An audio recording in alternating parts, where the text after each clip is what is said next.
Hello all. Welcome back to our channel. Already మనం previous వీడియోలో introduction చెప్పుకున్నాము bank రీకన్సలియేషన్ statement గురించి. ఎందుకు రీజన్స్ కనబడుతున్నాయి?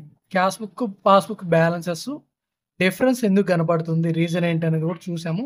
సో, ఈ వీడియోలో కూడా మనం ఇంకా కొన్ని ఆహ్, రీజన్స్ చూద్దాం. ఎందుకు క్యాష్ బుక్‌లో, పాస్‌బుక్‌లో డిఫరెన్స్ కనపడుతదనేది. ఓకే. మీ అందరికి తెలుసు. ఏ స్టేట్మెంట్ బీఆర్ఎస్ అంటే ఏంటని ఒకసారి మళ్ళొకసారి చూద్దాం.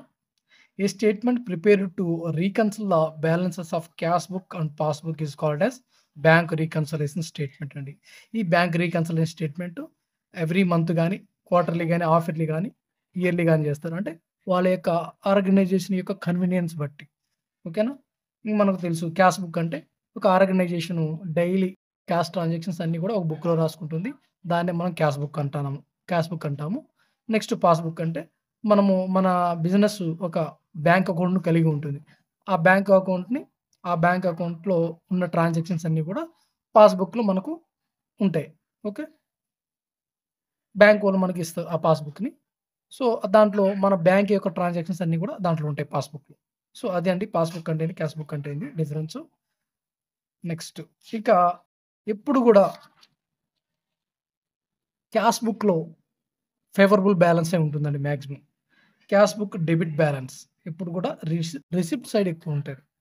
ఇంకా పాస్‌బుక్‌లో క్రెడిట్ సైడ్ బ్యాలెన్స్ ఉంటే అది ఫేవరబుల్ బ్యాలెన్స్ అంటాము.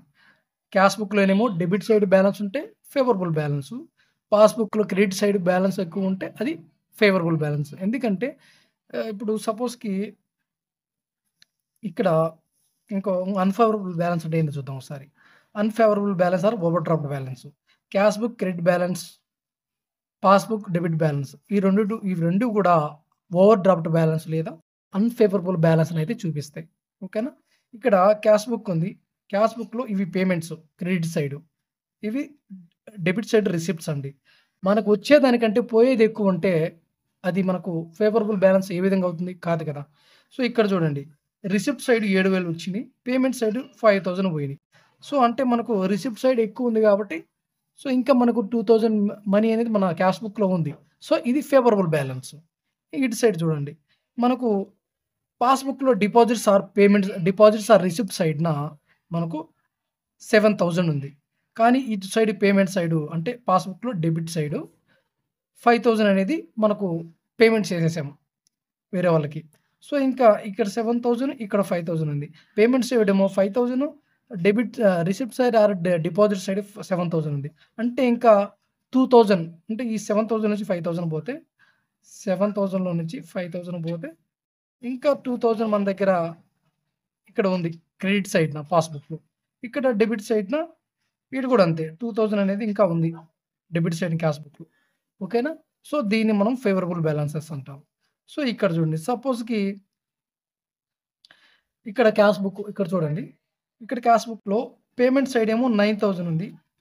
రిసిప్ట్ సైడ్ ఏమో 7,000 ఉంది. అంటే మన దగ్గర వచ్చేదానికంటే పేమెంట్ సైడ్ ఎక్కువ మనం పే చేసినాం. అంటే అన్‌ఫేవరబుల్ బ్యాలెన్స్ ఉంది అని అర్థం. వచ్చేదానికంటే పోయేటియి ఎక్కువుంది. వచ్చే మనీ కంటే పోయే మనీ ఎక్కువుంది. సో, అది అన్‌ఫేవరబుల్ బ్యాలెన్స్. అంటే క్రెడిట్ బ్యాలెన్స్ ఎక్కువుంది.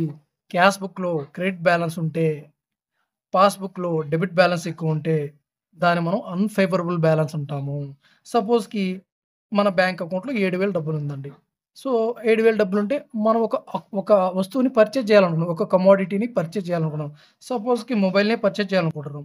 దాని వాల్యూ వచ్చి 9,000 మన దగ్గరున్నది 7,000 మాత్రమే ఉంది. అంటే ఇంకా 2,000 కావాలి. అప్పుడు బ్యాంక్ వాళ్ళు ఏం చేస్తారంటే, మనది బిజినెస్ ఆర్గనైజేషన్ పెద్దది కాబట్టి మనకేం జేస్తారు, కొంచెం ఓవర్ డ్రాఫ్ట్ ఫెసిలిటీస్ అని కల్పిస్తారు. అంటే కొంచెం మనీ వాడుకోవచ్చు. మీ యొక్క ట్రాన్సాక్షన్ హిస్టరీని బట్టి మీరింత మనీని మీ బ్యాంక్‌లో ఉన్నదానికంటే ఎక్కువగా వాడుకోవచ్చని జెప్పేసి ప్రతి ఒక్కరికి అవకాశం కల్పిస్తది బిజినెస్ వాళ్ళు. బిజినెస్ ఆర్గనైజేషన్స్ అందరికి గూడా. మనకు గూడా అంతే. ఒక్కోసారి మనకు గూడా బ్యాంక్ వాళ్ళు ఎవరైనా ఎంప్లాయీస్ ఉంటే వాళ్ళకి గూడా కొన్ని బ్యాంక్స్ అయితే ఓవర్ డ్రాఫ్ట్ ఫెసిలిటీస్‌నయితే కల్పిస్తాయి. అంటే మన దగ్గర 7,000 ఉంది. ఆడ మనం వస్తువును కొనుగోలు చేసేటప్పుడు 9,000 కావాలి. సో, మనము మన బ్యాంక్ డీటెయిల్స్ అని ఎంటర్ చేసిన తర్వాత మనకక్కడ క్లియర్‌గా చెప్తది. సో, మీ దగ్గర ఉంది 7,000 ఇంకా 2,000 మేము బ్యాంక్ నుంచి మీ అకౌంట్‌కి ఈ ఫెసిలిటీ కల్పిస్తున్నాం అని చెప్పేసి మొత్తం 9,000 మన అకౌంట్ నుంచి డిడక్ట్ అయిపోతుంది. ఇంకా 2,000 మనం అనేది వాళ్ళకి పే చేయాల్సి ఉంటది. ఒక వితిన్ 1 మంత్ లోపు వాళ్ళకి మనం పే చేస్తే సరిపోతుంది. లేకుంటే ఇంట్రెస్ట్ కట్టాల్సొస్తుంది. సో, ఇదే అండి. మన దగ్గరేమో ఉన్నదేమో 7,000 ఈ వస్తువేమో 9,000 సో, ఎక్స్‌ట్రాగా 2,000 అనేది మనం పే చేసాం ఇక్కడ. సో, పేమెంట్ సైడ్ ఎక్కువ పే చేసాం కాబట్టి అది అన్‌ఫేవరబుల్ బ్యాలెన్సు. పాస్‌బుక్‌లో ఎప్పుడైనా డెబిట్ సైడ్ ఎక్కువ ఉంటే అది అన్‌ఫేవరబుల్ బ్యాలెన్సు. క్యాష్ బుక్‌లో క్రెడిట్ సైడ్ ఎక్కువ బ్యాలెన్స్ ఉంటే అది అన్‌ఫేవరబుల్ బ్యాలెన్స్ అయితది. ఓకేనా? క్యాష్ బుక్‌లోనేమో డెబిట్ సైడ్ ఎక్కువుంటే అంటే రిసిప్ట్ సైడ్ ఎక్కువుంటే కంపేరింగ్ క్రెడిట్ సైడ్ కంటే రిసిప్ట్ సైడ్ ఎక్కువుంటే అది ఫేవరబుల్ బ్యాలెన్స్. పాస్‌బుక్‌లో credit side comparing debit side కంటే ఎక్కువుంటే దాన్ని ఫేవరబుల్ బ్యాలెన్స్ అంటారు. ఓకేనా? సో, మీకు అన్నీ అర్థమైందనుకుంటున్నాను. నెక్స్టు మనము ఇంకా కొన్ని చూద్దాం. ఎందుకు మనకు క్యాష్ బుక్‌లో, పాస్‌బుక్‌లో డిఫరెన్సెస్ కనపడతాయనేది చూద్దామండి. The reasons for difference between the cash book and passbook. ఎందుకు కనపడతాయి ఈ రీజన్స్ అనేది మళ్ళా చూద్దాం. ఆల్రెడీ ఫస్ట్ వీడియోలో చెప్పాను కొన్ని. ఇప్పుడు కూడా కొన్ని చెప్తున్నాను. సో, మీరు ఈ 2 వీడియోలు చూస్తే ఖచ్చితంగా మీకు ఆ డౌట్స్ అనేది మొత్తం క్లియర్ అయిపోతాయి. ఇక్కడ ఫస్ట్ వన్ చూద్దాం. Cheque not credited by the bank. అంటే ఇక్కడేంటంటే మనకు చెక్ సపోజ్ మనం ఫస్ట్ క్యాష్ బుక్ అంటే క్యాష్ బుక్ గురించి చూద్దాం. ఇక్కడ ఎప్పుడైనా cash book favourable balance debit side 7,000 ఉంది ఇక్కడ. ఇక్కడ పాస్‌బుక్‌లో ఫేవరబుల్ బ్యాలెన్స్ అంటే క్రెడిట్ సైడ్ 7,000 ఉంది. మనకు పాస్‌బుక్‌లో 7,000 ఉంది. క్యాష్ బుక్‌లో కూడా 7,000 ఉందండి. ఇప్పుడు సపోజ్‌కి cheque not credited by the bank అన్నాడు. అంటే దీని అర్థం ఏందంటే మనకి చెక్ అనేది వచ్చింది. Cheque received by the firm మనకు చెక్ అనేది మనకొచ్చింది. కానీ మనము దాన్ని డిపాజిట్ చేయలేదు. సో, అంటే డిపాజిట్ చేయలేదంటే సో, మనం డిపాజిట్ చేయకుంటే మనకు బ్యాంక్ క్రెడిట్ చేస్తుందా దాన్ని? చేయదు కదా! So, cheque not credited by the bank. అంటే మనకు చెక్కు రిసీవ్ చేసుకున్నాము. బట్ డిపాజిట్ చేయలేదు. డిపాజిట్ చేయలేదు. సో, డిపాజిట్ చేయలేదు కాబట్టి సో, మనకు బ్యాంక్ క్రెడిట్ చేయదు. సో, ఈ సిట్యుయేషన్‌లో ఏంటంటే మనకు చెక్ వచ్చింది కాబట్టి సపోజ్‌కి రూ. 2,000 చెక్ వచ్చిందండి. రూ. 2,000 చెక్ వస్తే మనము మొత్తం మన బ్యాలెన్స్ ఎంతుంది? 9,000 ఉంటది. రూ. 2,000 చెక్ వచ్చింది కాబట్టి రిసిప్ట్ సైడ్ రాసుకున్నాము. టోటల్ చేస్తే 9,000. సో, ఇక్కడ మనం ఆ చెక్‌ని మనం ఇంకా డిపాజిట్ చేయాల బ్యాంక్‌లో. వచ్చింది. కానీ మన దగ్గర అట్లనే పెట్టుకున్నాము. డిపాజిట్ చేయలేదు. సపోజ్‌కి మనము ఫిబ్రవరి 20 28 కదా! ఫిబ్రవరి 28 28 సెకండ్ 2023 అనుకోండి. ఇప్పుడు మనకు ఈ డేట్‌లో మనం ఏం చేస్తాం? ఫిబ్రవరి మంత్‌లో మనము వీఆర్ఎస్ ప్రిపేర్ చేయాలనుకుంటున్నాం. ఈ మంత్‌కి. ఫిబ్రవరి మంత్ లాస్ట్‌లో 28న అప్పటికల్లా ఏం జరిగిందంటే, మనకు చెక్ అయితే వచ్చింది. బట్ ఈ మంత్ లోపల మనం డిపాజిట్ చేయలేదక్కడ. డిపాజిట్ చేయకుండా మన దగ్గరే పెట్టుకున్నాం. అప్పుడేమైతది? మనకు క్యాష్ బుక్‌లోనేమో రిసిప్ట్ చెక్ వచ్చినట్టు రాసుకున్నాము. బట్ ఇక్కడ బ్యాంక్‌కెళ్ళి మనము డిపాజిట్ చేసుకోలేదు. సో, ఇక్కడ బ్యాలెన్స్ ఇంతే ఉంటుంది. ఒకవేళ చెక్ డిపాజిట్ చేస్తే 2,000 అనేది ఇంక్రీజ్ అవుతది. సో, ఇక్కడేమో క్యాష్ బుక్‌లో డిప్ చెక్ వచ్చింది అన్నట్టు రిసిప్ట్ రాసుకున్నాము. బట్ ఇక్కడ పాస్‌బుక్‌లో అంటే బ్యాంక్‌లో డిపాజిట్ చేయలేదు కాబట్టి బ్యాంక్ వాళ్ళు క్రెడిట్ చేయలేదు. నువ్వు డిపాజిట్ చేసుంటే నీ దాంట్లో క్రెడిట్ చేసుండేవారు నీ అకౌంట్‌లోకి. సో, ఇక్కడ చేయలేదు కాబట్టి ఇక్కడ డిఫరెన్సెస్ అనేది మనకు కనపడుతూ ఉంటది. ఇది ఒక రీజన్ అన్నమాట. Next unpresented checks. ఇది చూడండి. అన్‌ప్రెజెంటెడ్ చెక్స్ అంటే చెక్ మనం ఇష్యూ చేస్తున్నాం. ఎవరికైతే మనం బాకీ పడినామో వాళ్ళకి చెక్ ఇష్యూ చేస్తున్నాం. ఎవరికైతే మనం పేమెంట్ చేయాలనో వాళ్ళకి చెక్ ఇష్యూ చేసాము. కానీ వాళ్ళేం చేశారు? దాన్ని ఇంకా డిపాజిట్ చేసుకోలేదు. అలానే పెట్టుకున్నారు. వాళ్ళ దగ్గర పెట్టుకొని ఏది ఈ 28 ఉంది కదా! ఈ 28-23 లోపు వాళ్ళు డిపాజిట్ చేయలా. మనము ఫిబ్రవరి మంత్‌లో బీఆర్ఎస్ ప్రిపేర్ చేస్తున్నాము. కానీ వాళ్ళేం చేశారంటే మనం చెక్ ఇష్యూ చేసాము. ఆ చెక్ వాళ్ళు డిపాజిట్ చేయకుండా ఇంకా డిపాజిట్ చేయలేదు. అంటే డిపాజిట్ చేయని చెక్కుల్ని అన్‌ప్రెజెంటెడ్ చెక్స్ అంటాం. సో, మనం చెక్ ఇష్యూ చేసాము. రూ. 2,000 చెక్ ఇష్యూ చేసాము. పేమెంట్ సైడు మనీ అనేది డిక్రీజ్ అయిపోయింది. ఎంత అంటే 5,000 2,000 పోతే ఇంకా 3,000 ఉంది. 3,000 మనీ అనేది మన క్యాష్ బుక్‌లో ఉంది.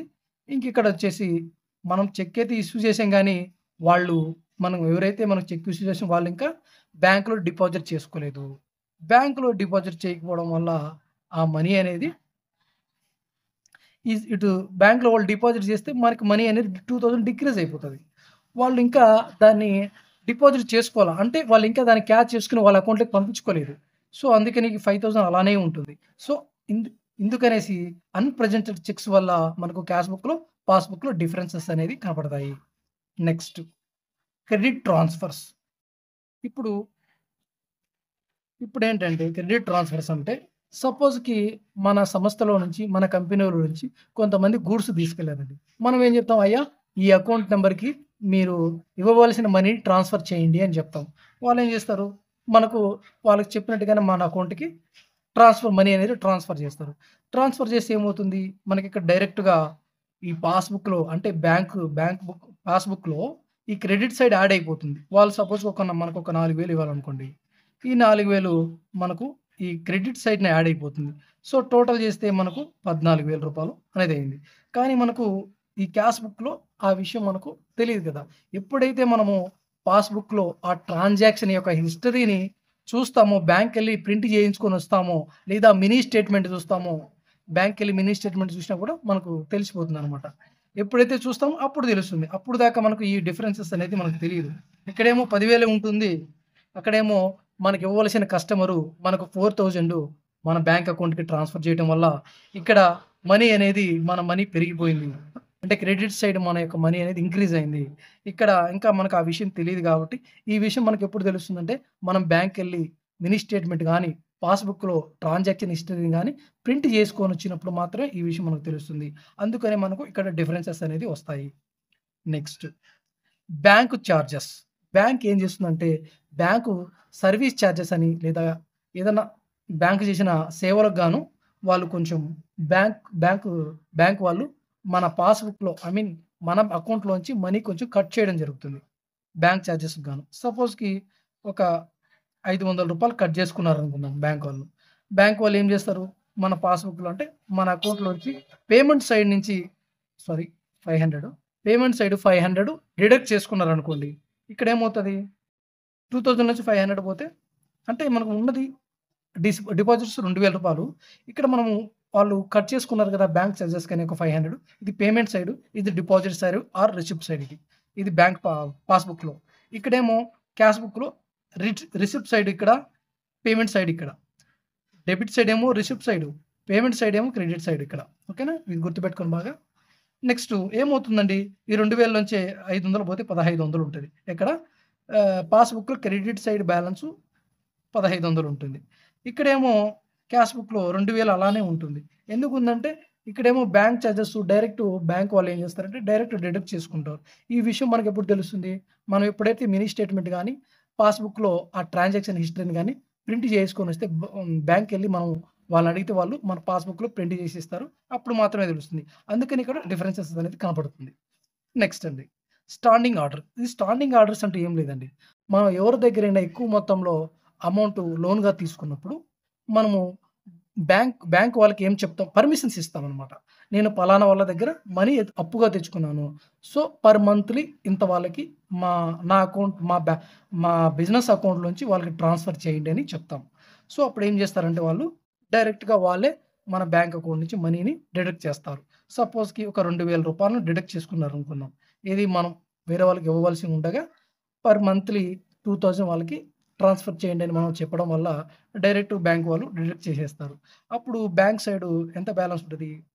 క్రెడిట్ సైడ్‌న పాస్‌బుక్‌లో రూ. 8,000 ఉంటది. ఇక్కడేమో పాస్‌బుక్‌లో రూ. 10,000 అలానే ఉంటుంది.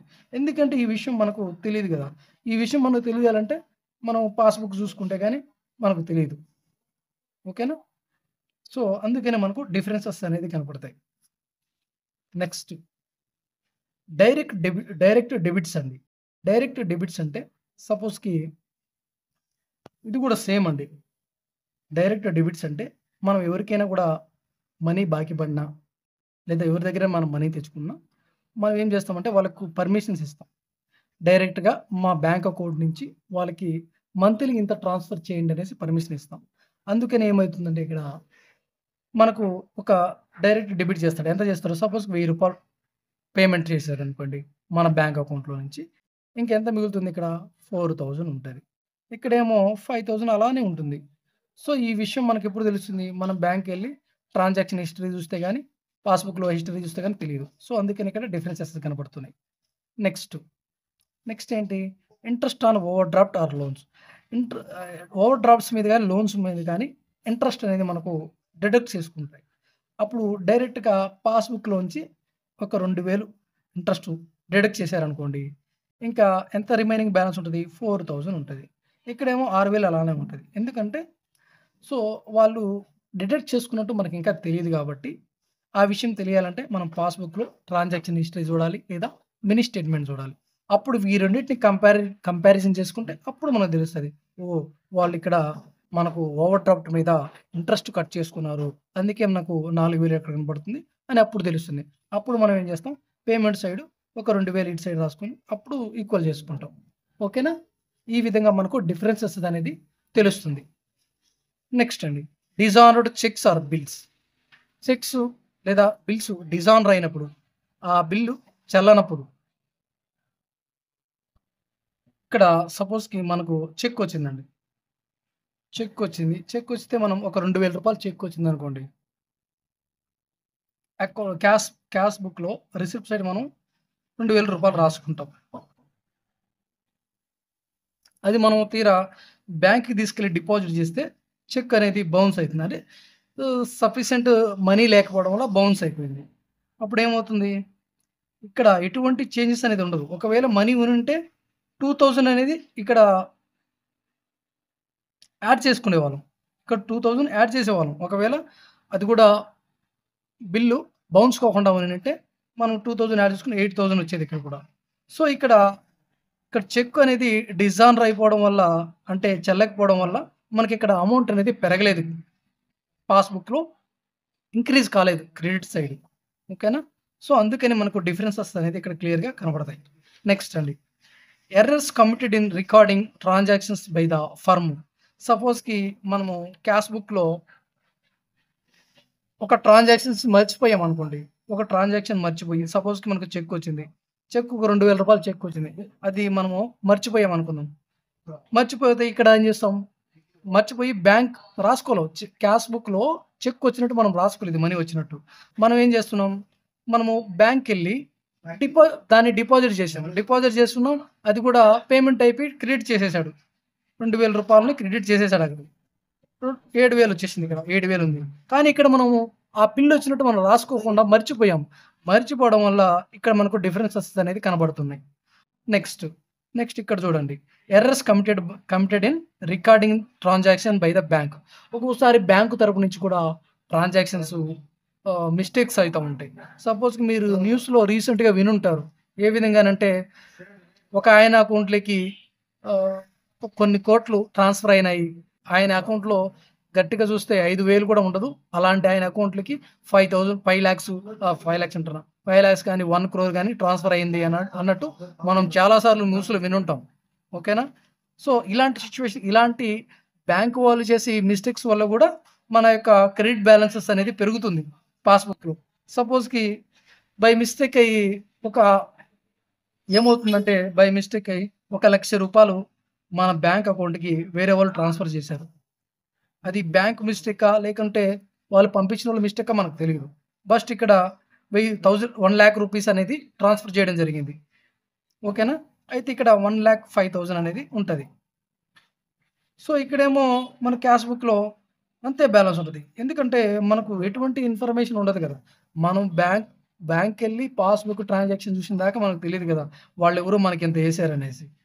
సో, యాక్చువల్‌గా బ్యాంక్ వాళ్ళ మిస్టేక్స్ వల్ల కూడా ఇలాంటి మిస్టేక్స్ జరుగుతుంటాయి. అందుకనే మనకు క్యాష్ బుక్‌లో, పాస్‌బుక్‌లో ఈ డిఫరెన్సెస్ అనేది మనకు కనబడుతూ ఉంటది. ఓకేనా అండి? థాంక్ యూ అండి. Thanks for watching. ఇలాంటి వీడియోస్ కోసం అయితే మన ఛానెల్‌ని అయితే సబ్స్క్రైబ్ చేసుకోండి. వీడియో నచ్చినట్లయితే లైక్ చేయండి. మీకు అర్థమైందో లేదో కామెంట్ సెక్షన్‌లో రాయండి. ఓకేనా? కామెంట్ చేయండి. ఓకేనా? నెక్స్ట్ ఇలాంటి అప్డేట్స్ కోసం మన ఛానెల్‌ని ఫాలో అవ్వండి. సబ్స్క్రైబ్ చేసుకోండి. Thanks for watching.